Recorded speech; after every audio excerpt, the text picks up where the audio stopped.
Hello everyone and welcome back. I am back working on this little page here in Small Victories by Johanna Basford, and today I want to get started on this second little mushroom picture here. I thought it was really cute, so we're going to keep going on with our Polychromos pencils, and I want really warm earthy tones here. So I'm going to start out with a little layer in the background here with my May green. It's quite a yellow sort of undertone on the greens, so it's I call it a warmer kind of green. It doesn't have so much blue in it, and it's a nice little start here just to get the base layers right. I want to have really lovely warm tones in the mushrooms, so I'm thinking sort of similar tones to the mushroom on the left there for the two little ones down the bottom, and then I want to use in my terracotta colors, and I'm thinking of almost doing like a goldy, sort of like a muted gold kind of color on that biggest mushroom in the center there. So we'll see where we end up with this. So I'm just at the moment just measuring, just making sure that I'm finishing off this circle just around about the same place as I got the other one, so don't go too far up. So I'm just gonna do this sort of May green first to start with, and I'll probably go a little bit back and forth between the background and the foreground just to get everything the way I want it. And I tend to sort of sometimes change my mind about things sort of when I start getting things in the foreground, so just going a little bit back and forth kind of helps with that.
Now, just to go completely opposite to that sort of yellow green, I'm going to go in with a red violet here, which is one of the tones that I used for the first mushroom that we did on this page. So I'm just sort of layering down these sort of about halfway through these leaves, and then I'm going to use the beige red for the highlight on them, and I'm also going to use the dark indigo for my shadows.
So I'm just jumping back now into the background with the permanent green olive, and I'm definitely happy with the choice of using green for the background, mainly because we don't have that many of sort of the bigger size leaves here. They're fairly small, and I kind of want to have a decent amount of green, similar to what we did sort of on the one next to this one.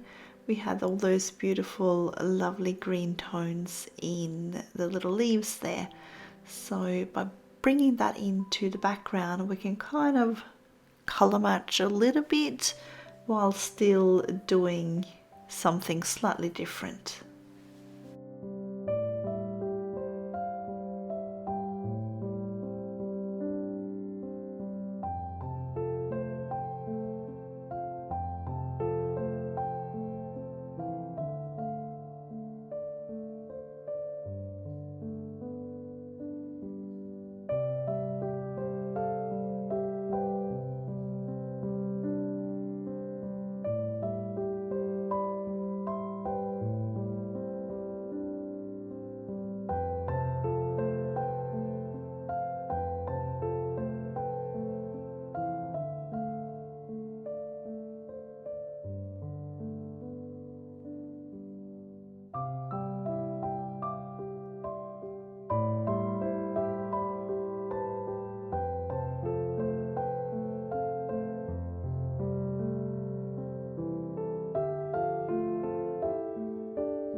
Now, I do hope you're enjoying this little series here. If you are, I'd love it if you take the time to give this video a thumbs up. And if you're new here, I would love to have you subscribe, and don't forget to hit the notification bell to get notified whenever I post new content.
So again, I'm going to bring in a color that I used a bit in the little picture right next to this. So I'm using the sort of green gold or gold green color here, which was the main background color that I used on the other little mushroom picture. So I'm just putting this in sort of a bit here and there, sort of rather sporadically. I only want like little bits and pieces of it. I don't want it taking over because I don't want the background to be exactly the same as the other one, but I still want those colors to shine through a little bit.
If you followed me for a while, you'll know that this one is the earth green yellowish. It does look very much similar to the May green, but it's the one that has got all the text rubbed off on it because it is my favorite color green and I use it absolutely all the time.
So again, as I always do, I'm going in light layers and I'm overlapping a lot of my colors. That will give me really nice, soft and smooth gradients, and it sort of makes the colors flow into each other. Because polychromos are such a translucent type of color, they do really well when you layer different colors on top because they all kind of shine through. So it's not like when you're blending more wax-based colors like a Prismacolor, it's you kind of just then mushing the colors together. Here you are layering them and you're still letting each color shine through, and it works out really, really nicely.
So as you can see on these leaves, I am making sure that I have a distinct difference between my highlighted area and my dark area. So I'm mainly keeping my highlight to the left and my shadows to the right, and just making slight little variations, especially on the one all the way over to the right there, where the little leaves go sideways rather than sort of up and down. It's a little bit easier than just to stick a highlight sort of down the center, but these ones here you can definitely go in with a pretty distinct difference between the left and the right side of your leaf. And by the time it comes and we're going to remove the left outline there, it's going to give it a really nice shape as well.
So because I want the terracotta colors in some of the mushrooms, I want to bring it a little bit into the background as well, just to tie it all together.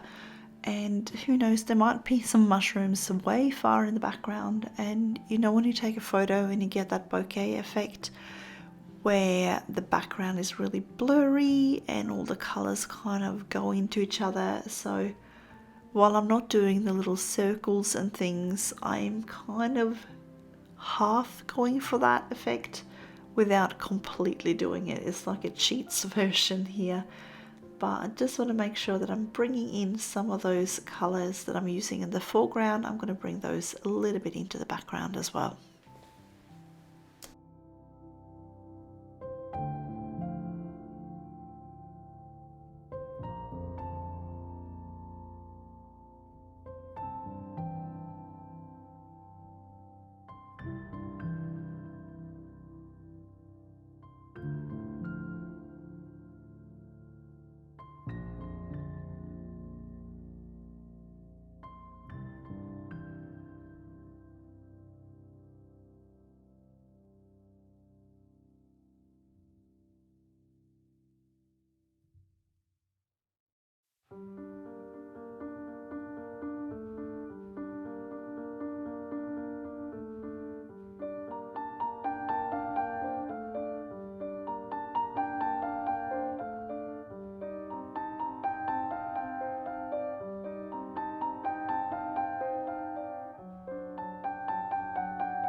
Alrighty, it is mushroom time. Now this one here, the nice long one, I want the base color to be the terracotta, and then bringing in, I'm thinking some sanguine, maybe some of the brown tones for the shadows. I'll see how dark we go, and I might bring in some of the ochre tones as well, maybe like the light yellow ochre. I like to often to combine that a little bit with the terracotta. It looks really nice and makes a really nice blend and gradient.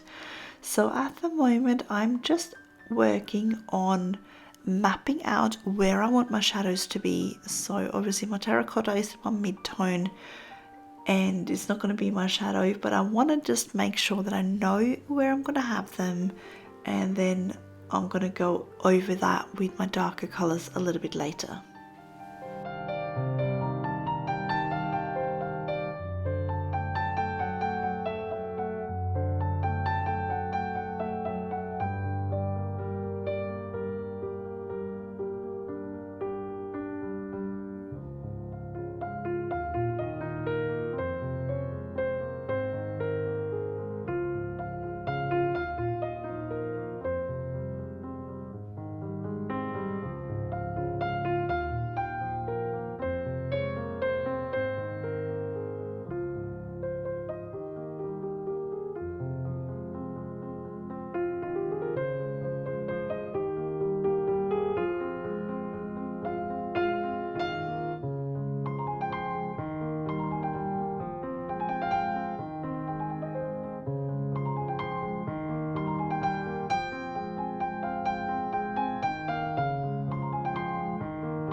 So just like I did with the leaves just above here, I am making sure that I'm placing most of my shadows towards the right side of the mushroom. That means that those little like ridges, those little scalloped edges and stuff like that, they're going to have more of a shadow on the right side of it compared to the left. So the highlight's going to be on the left of each of these little stripy sides. So as you can see, I'm going down that line and then working my way slightly towards the left, but not very much. So you'll see once we sort of add in some more of our midtones again, you'll start seeing what I mean.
So I'm going to go in with my burnt sienna. I find this works really well together with the terracotta and red tones as a sort of a starter shadow. So again, going down the lines here and then working my way slightly towards the left, but still leaving the main part of the left in my highlight. So I'm also going to go in much darker on the completely right side of the mushroom. So you'll see that a bit later as well. I'm definitely going to go in with possibly, I'm thinking probably some burnt umber as well. And I'm just going under here because we have that overlap with the bigger mushroom. I'm making sure that I'm getting a bit of an extra shadow in there because it's going to be darker. And if I need to go even darker, I might go in with some dark sepia as well. We'll see.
Well, you can definitely see how much more shape we've gotten in our mushroom now. It's getting that rounded area where we have the shadow on the right, and we're getting these little grooves in here and everything, and it's definitely starting to look more like a 3D rather than a flat 2D shape.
Another colour that I like to use for a bit of shadow work is the Caput Mortuum Violet.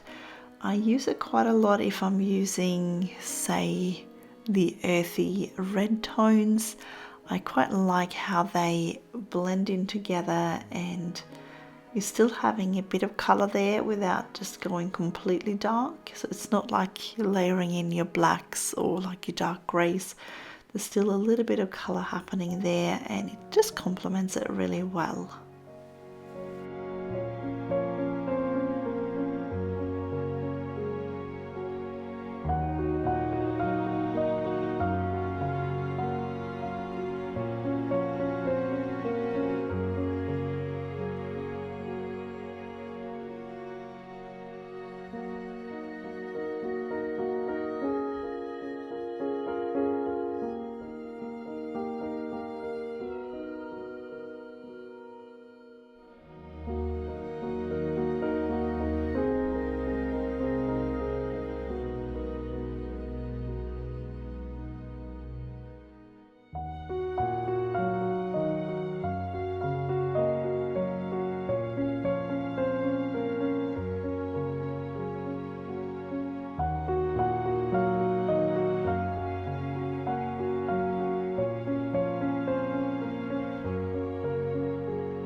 So now that I got plenty of like the red and violet tones down onto the paper, I can afford to go in with my dark sepia and make some darker shadows here, and especially sort of under the long mushroom. Again, we need to make sure that anything that overlaps casts a shadow. So I'm just going in fairly dark here. If you don't have a dark sepia, you could use another dark grey, or you can go in gently with your black as well if that's your only option. But just go in lightly and build it up slowly so you don't suddenly end up with a pitch black picture.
So if you watched my first mushroom picture on this page, you'll see that I'm doing exactly the same here on these little white dots here by having a nice dark shadow underneath and then a slightly lighter shadow then just as we're starting to move up a little bit. But I'm still leaving that white bit of paper, and I'm going to go in with my Sakura Gelly roll later on and just remove the top white, not white outline, the top black outline, and just make that white, and that will make a little spots pop a little bit more.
Now, because I'm doing this mushroom in like a muted kind of gold color, I'm going in first with my brown tones, and then later on I'll probably bring in some of the ochre colors as well, just to sort of yellow it up a little bit, but not having it too overpowering. I don't want it super yellow.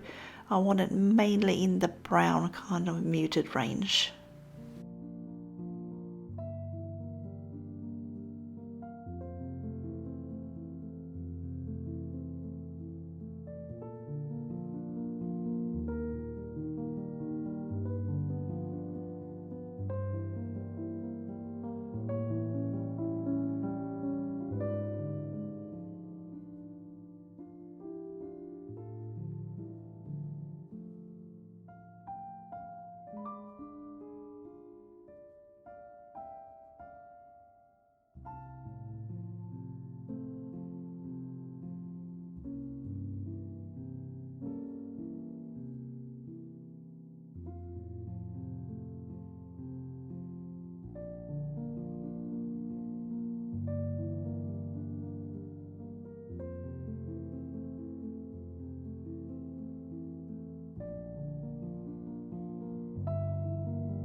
Now, the most important thing if you're doing anything gold, silver, bronze, any sort of slightly metallic kind of color is that you have a decent contrast between your shadows and your highlights. So make sure that you have a decent amount of white still sort of showing, either white or if you don't want to leave any sort of white paper, you could go in with like an ivory or something like that.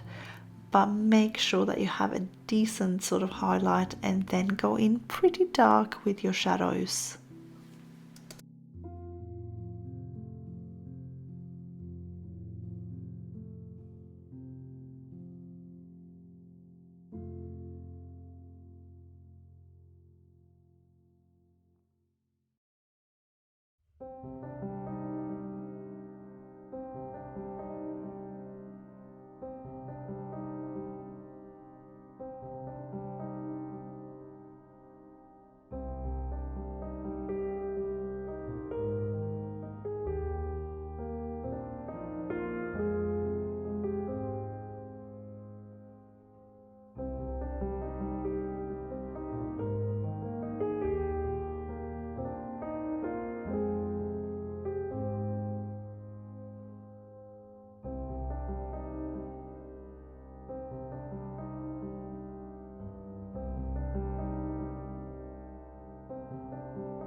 Again here, I'm just making sure that I'm layering down more shadows to the right of the mushroom and less on the left hand side because we have the light source coming slightly in from the left.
Now we do have that little scalloped edge here, like in the center of the mushroom as well.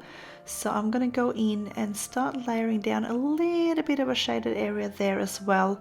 Just because some mushrooms, they tend to kind of grow like a second skirt after a little while. So I'm thinking maybe that's what's happened here. So that's, you know, my little musings of why I'm doing things. I always have to have a reason. And they don't necessarily have to make sense, as long as they make sense in my head.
now I'm thinking while I've got this dark sepia out, I'm gonna go in and do even more shadows on these little mushrooms, and I just wanted to have a really nice contrast on this picture. I want as much shape as I can get, and I'm thinking I might even go in and darken up a little bit more of the background, but I'll change into Payne's grey when I do that, just because we have predominantly green in the background, which is obviously cooler than nice warm earthy tones that we have on the mushrooms.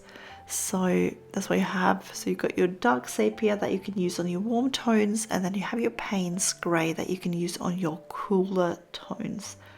And that sort of, it's a nice little rule of thumb to use. So if you have your color wheel and you look at your cool tones and your warm tones, and then you choose either or for your shadows.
So I'm just layering in most of this Payne's grey just down the bottom here.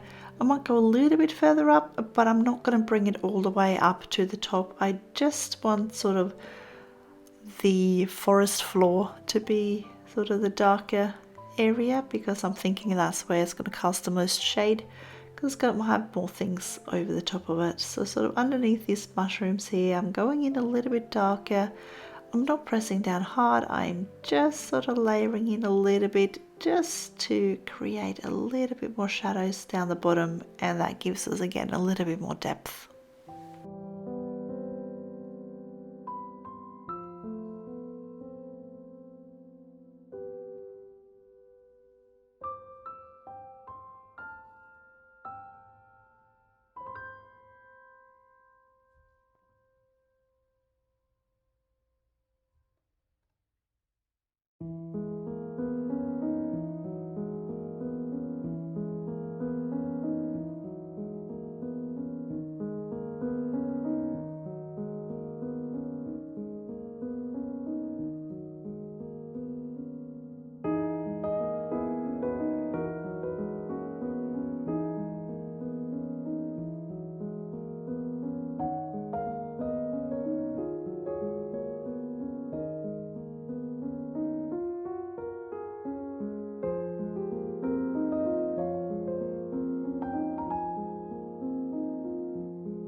it is time to remove some black outlines. I'm using my Sakura Gelly roll 08 in a white, and as I mentioned before, I probably would have usually used my 05, but it's not working on me at the moment and I need to buy a new one.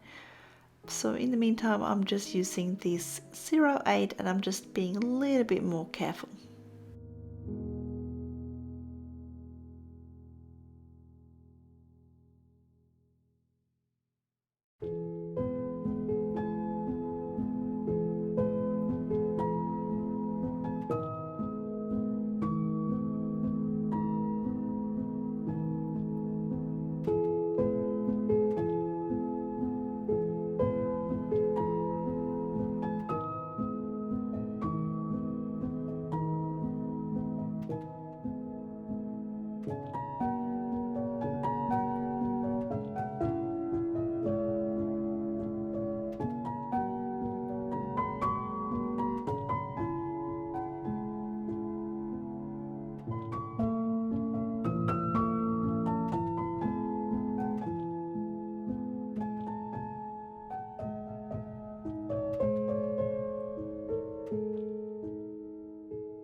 Alright, I reckon we are pretty much done here. What do you think? I'm really happy with how we got the shadows in here with a nice contrast between our lights and our darks. We got lots of shape into our mushrooms, and so far I'm really loving how this page is turning out. We got some beautiful earthy colors with some splashes of a little bit brighter earthy tones still. So I'm hoping you're having fun following along, and I wish you all a colourful day. Thank you so much for being here, and I will see you again next time.